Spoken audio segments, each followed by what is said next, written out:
किसी गणराज्य या साम्राज्य की सुरक्षा से पहले आज प्रश्न राष्ट्र की सुरक्षा का है, उस राष्ट्र की जिसके गणराज्य भी अविभाज्य अंग है। अब कैकय व कौरव, मगध व मालव को साथ साथ कंधे से कंधा मिलाकर भारत की सीमाओं की रक्षा करनी होगी। आचार्य, तक्षशिला की सीमाओं की रक्षा करने का उत्तरदायित्व हमारा कैसे हो सकता है? ये सीमाएं आपकी अपनी हैं।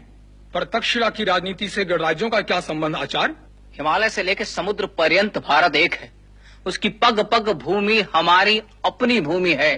पर उस पर हमारा अधिकार तो नहीं है, न हम उससे लाभान्वित होते हैं। यदि कोई आपके मस्तक पर आघात करे तो क्या आपके हाथ नहीं उठेंगे? क्या अपने मस्तक की रक्षा के लिए आपके चरण गतिमान नहीं होंगे? क्या आपकी बुद्धि आपकी रक्षा का प्रयास नहीं करेगी? अवश्य करेगी। आप उसी राष्ट्र के अंग है जिसका अभिसार व तक्षशिला मस्तक है गणमुख्य।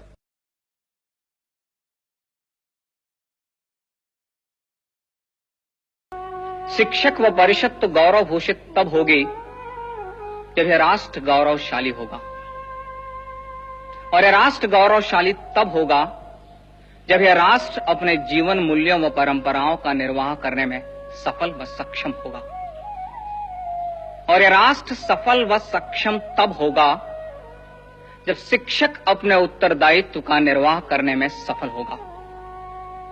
और शिक्षक सफल तब कहा जाएगा जब वह प्रत्येक व्यक्ति में राष्ट्रीय चरित्र का निर्माण करने में सफल हो। यदि व्यक्ति राष्ट्र भाव से शून्य है, राष्ट्र भाव से हीन है, अपनी राष्ट्रीयता के प्रति सजग नहीं है, तो यह शिक्षक की असफलता है। और हमारा अनुभव साक्षी है कि राष्ट्रीय चरित्र के अभाव में हमने अपने राष्ट्र को अपमानित होते देखा है। हमारा अनुभव है कि शस्त्र से पहले हम शास्त्र के अभाव से पराजित हुए हैं। हम शस्त्र और शास्त्र धारण करने वालों को राष्ट्रीयता का बोध नहीं करा पाए, और व्यक्ति से पहले खंड खंड हमारी राष्ट्रीयता हुई। शिक्षक इस राष्ट्र की राष्ट्रीयता व सामर्थ्य को जागृत करने में असफल रहा। यदि शिक्षक पराजय स्वीकार कर ले तो पराजय का वह भाव राष्ट्र के लिए घातक होगा। अतः वेद वंदना के साथ साथ राष्ट्र वंदना का स्वर भी दिशाओं में गूंजना आवश्यक है। आवश्यक है व्यक्ति व्यवस्था को यह आभास कराना कि यदि व्यक्ति की राष्ट्र की उपासना में आस्था नहीं रही तो उपासना के अन्य मार्ग भी संघर्ष मुक्त नहीं रह पाएंगे। अतः व्यक्ति से व्यक्ति, व्यक्ति से समाज व समाज से राष्ट्र का एकीकरण आवश्यक है। अतः शीघ्र ही व्यक्ति, समाज व राष्ट्र को एक सूत्र में बांधना होगा, और वह सूत्र राष्ट्रीयता ही हो सकती है। शिक्षक इस चुनौती को स्वीकार करे, वह शीघ्र ही राष्ट्र का नव निर्माण करने के लिए सिद्ध हो। संभव है कि आग के मार्ग में बाधाएं आएंगी, पर शिक्षक को उन पर विजय पानी होगी, और आवश्यकता पड़े तो शिक्षक शस्त्र उठाने में भी पीछे ना हटे। मैं स्वीकार करता हूं कि शिक्षक का सामर्थ्य शास्त्र है, पर यदि मार्ग में शस्त्र बाधक हो और राष्ट्र मार्ग के कंटक सिर्फ शस्त्र की ही भाषा समझते हो तो शिक्षक उन्हें अपने सामर्थ्य का परिचय अवश्य दे। अन्यथा सामर्थ्यहीन शिक्षक अपने शास्त्रों की भी रक्षा नहीं कर पाएगा।